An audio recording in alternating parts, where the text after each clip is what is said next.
Now, faith is being sure of what we hope for and certain of what we do not see. This is what the ancients were commanded for. By faith, we understand that the universe was formed at God's command, so that what is seen was not made out of what was visible. By faith, Abel offered God a better sacrifice than Cain did. By faith, he was commanded as a righteous man when God spoke well of his offerings, and by faith, he still speaks even though he is dead. By faith, Enoch was taken from this life so that he did not experience death. He would not be found because God had taken him away. For because he was taken, he was commanded as one who pleased God. And without faith, it is impossible to please God, because anyone who comes to him must believe that he exists and that he rewards those who earnestly seek him. By faith, Noah, when warned about things not yet seen, in holy fear built an ark to save his family. By this his faith, he condemned the world and became heir of the righteousness that comes by faith. By faith, Abraham, when called to be to a place he would later receive as his inheritance, obeyed and went, even though he did not know where he was going. By faith, he made his house in the promised land like a stranger in a foreign country. He lived in tents, as did Isaac and Jacob, who were heir with him for the same promise. For he was looking forward to the city with foundations, whose architect and builder is God. By faith, Abraham, even though he was past age and Sarah herself was barren, was enabled to become a father because he considered him faithful who had made the promise. And so, from this one man, and he as good as dead, came descendants as numerous as the stars in the sky and countless as the sand on the seashore. All these people were still living by faith when they died. They did not receive the things promised, they only saw them and welcomed them from a distance, and they admitted that they were aliens and strangers on earth. People who say such things show that they are looking for a country of their own. If they had been thinking of the country they had left, they would have had opportunity to return. Instead, they were longing for a better country, a heavenly one. Therefore, God is not ashamed to be called their God, for he has prepared a city for them. By faith, Abraham, when God tested him, offered Isaac as a sacrifice. He who had received the promises was about to sacrifice his one and only son, even though God had said to him, "This is through Isaac that your seed reasoned that God would raise the dead." Abraham reasoned that God would raise the dead, and figuratively speaking, he did receive Isaac back from death. By faith, Isaac blessed Jacob and Esau in regard to their future. By faith, Jacob, when he was dying, blessed each of Joseph's sons and worshipped as he leaned on the top of his staff. By faith, Joseph, when his end was near, spoke about the exodus of the Israelites from Egypt and gave instructions about his bones. By faith, Moses' parents hid him for 3 months after he was born because they saw he was no ordinary child and they were not afraid of the king's edict.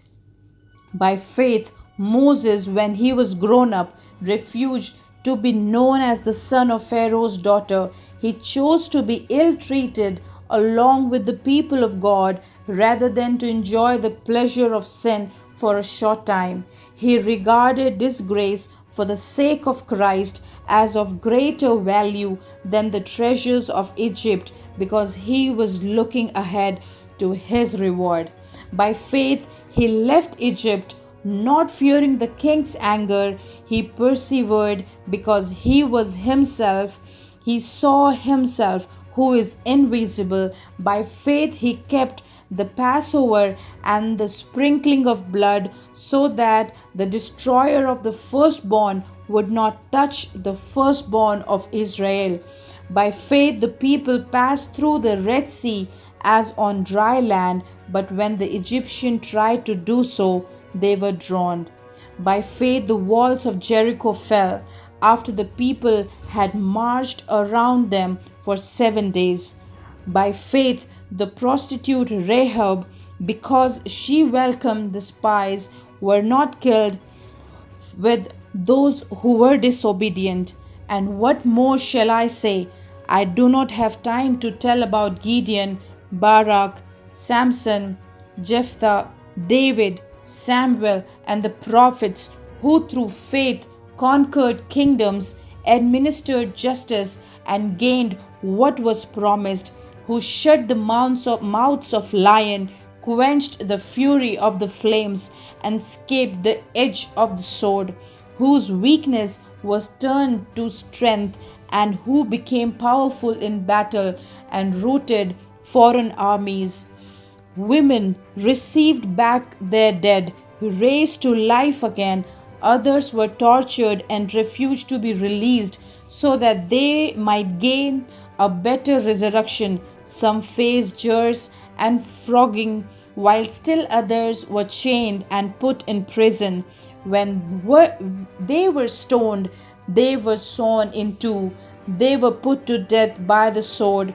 They went about in sheep's skin and goat skins, destitute, persecuted, and ill treated. The world was not worthy of them. They wandered in deserts and mountains and in caves and holes in the ground. These were all commended for their faith, yet none of them received what had been promised. God had planned something better for us, so that only together with us would they be made perfect. Therefore, since we are surrounded by such a great cloud of witnesses, let us throw off everything that hinders and the sin that so easily entangles, and let us run with perseverance the race marked out for us.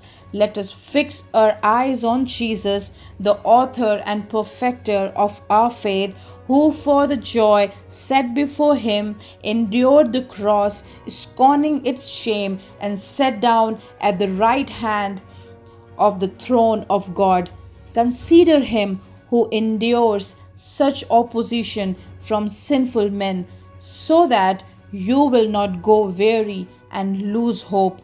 In your struggle against sin, you have not yet resisted to the point of shedding your blood, and you have forgotten that word of encouragement that addresses you as sons. My son, do not make light of the Lord's discipline, and do not lose heart when he rebukes you, because the Lord disciplines those he loves, and he punishes everyone he accepts as a son. Endure hardship as discipline. God is treating you as sons. For what son is not disciplined by his father? If you are disciplined and whenever undergoes discipline, then you are illegitimate child and not true sons. Moreover, we have all human fathers who disciplined us, and we respected them for it. How much more should we submit to the Father of our spirits and life, Our fathers disciplined us for a little while as they but thought best, but God disciplines us for our good that we may share in His holiness. No discipline seems pleasant at the time, but painful. Later on, somehow, it produces a harvest of righteousness and peace for those who have been trained by it. Therefore, strengthen your feeble arms and weak knees, make level paths for your feet, so that the lame may not be disabled but rather healed. Make every effort to live a life with all men, in peace with all men, and to be holy. Without holiness, no one will see the Lord. See to it that no one misses the grace of God and that no bitter root grows up to cause trouble and defile many. See that no one is sexually immoral or is godless like Esau, who for a single meal sold his inheritance rights as the oldest son. Afterwards, as you know, when he wanted to inherit his blessing, he was rejected. He would bring about no change of mind, though he sought the blessing with tears. You have not come to a mountain that can be touched and that is burning with fire, to dark, gloom, and storms, to a trumpet blast, or to such a voice speaking words that those who heard it begged that no further word be spoken to them, because they would not bear what was commanded. If even an animal touches the mountain, it must be stoned. The sight was so terrifying that Moses said, I am trembling with fear.